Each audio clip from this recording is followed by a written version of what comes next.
Okay, so let's jump right in. Imagine this. You're going back to a place, a city, that holds, literally the absolute best and the absolute worst moments of your entire life. That's the journey we're diving into with The Last Time I Saw Paris.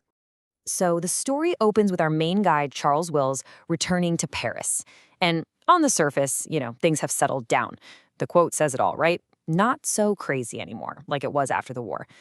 But for Charles, man, this city is anything but quiet. For him, it's a ghost town, haunted by this incredible whirlwind romance and just a soul-crushing loss. So boom, we're thrown right back in time. We're talking VE Day. The war is officially over, and Paris is just one massive citywide party. Pure euphoria. And right in the middle of all that chaos and celebration, two people are about to have their lives completely changed forever. So you've got Charles. He's a writer for the military newspaper, The Stars and Stripes.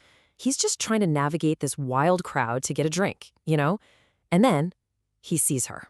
Across the room, there's this absolutely captivating woman, Helen Ellsworth. And in that one single moment, everything changes for him. His whole world just gets flipped on its head. And what's so fascinating is that these two could not be more different. They're total opposites. You've got Charles, the serious, ambitious writer. He's got his whole life mapped out, dreaming of writing the next great novel. And then there's Helen. She's all about living for right now. Her whole philosophy comes from her dad's 11th commandment. Just have fun. Live every single day like it's your last. And maybe it's because they're so different, but they fall for each other, and they fall hard. It's fast, it's intense. They just get completely swept up in the magic of this city that's coming back to life. It's a time when it feels like anything, absolutely anything is possible. But of course, reality has to crash the party eventually, right? Charles has this great job lined up for him back in America.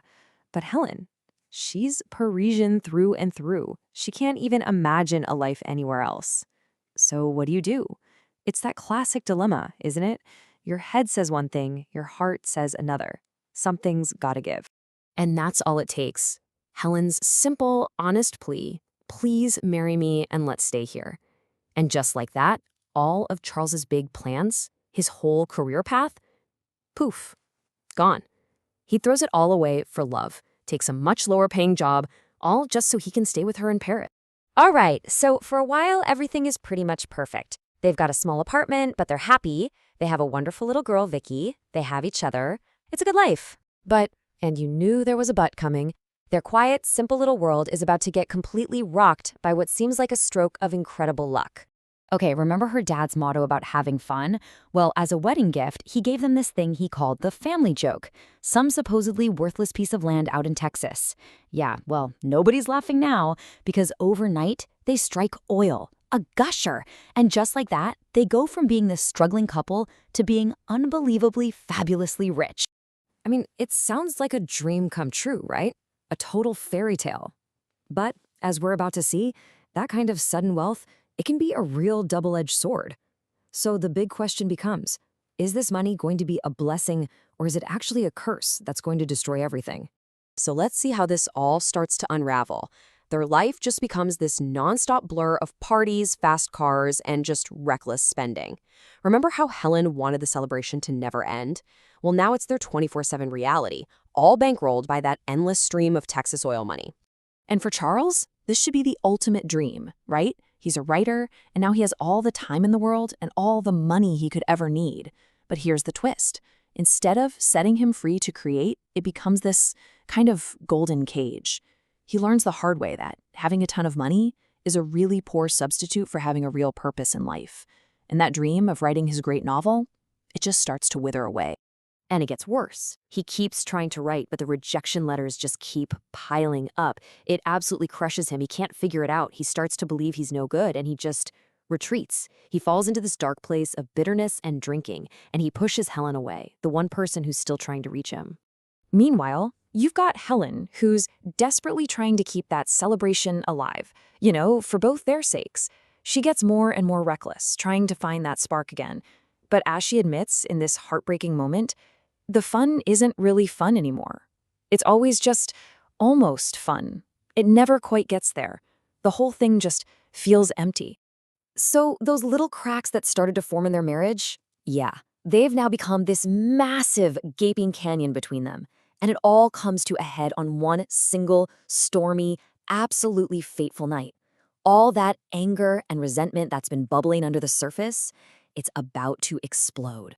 Charles is drunk, he's jealous, and their argument just blows up right in the middle of a restaurant. It's a total public scene. And in a moment of just pure, cruel carelessness, Charles does something unforgivable.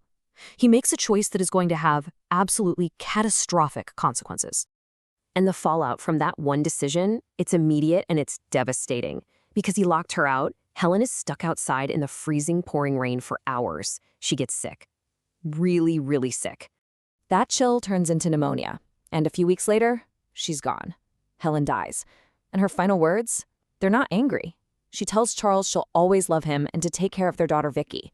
Can you even imagine? It leaves Charles completely shattered, just drowning in a sea of guilt. So now we come back to where we started, in a way. Charles has lost everything. His wife, custody of his daughter, any shred of self-respect he had left. He is at absolute rock bottom. The question is there any way back from that? Can he possibly find a way to make up for what he's done? A couple of years pass, and Charles, well, he does hit rock bottom, but he doesn't stay there. He starts the long, hard climb back. He gets sober. He channels all of that pain and guilt into a new book, an honest one this time. And he finds a new reason to live. He's going to earn back the right to be Vicky's dad. So he goes back to Paris. He's a different person now. He really is. But there's one final obstacle in his way. Helen's sister, Marion. And she has not forgiven him, not one bit. As far as she's concerned, Charles is the man responsible for her sister's death. Plain and simple. But in a twist, it's not Charles who gets through to her. It's Marion's husband. He's the one who finally manages to break down that wall of anger she's built up. He just reminds her of who Helen really was, how much she truly loved Charles. And he says, Helen would never have wanted this. She wouldn't want him to pay for it for the rest of his life. And it works. Marion relents. She lets go of all that anger. And in this really quiet, bittersweet moment, Charles is reunited with Vicky. He finally gets to be her dad again. That crazy, wild party from the beginning is long gone. But now, finally, a new, quieter, and maybe more meaningful chapter can start for them. What a story, right? It's just such a powerful reminder of how one single thoughtless act can have ripples that change everything. But it's not just a tragedy. It's also a story about hope, about the possibility of redemption. And it leaves us with this big question, doesn't it? Can we ever really truly leave our past mistakes behind? Or is the best we can do just to learn how to live with those ghosts and move forward anyway?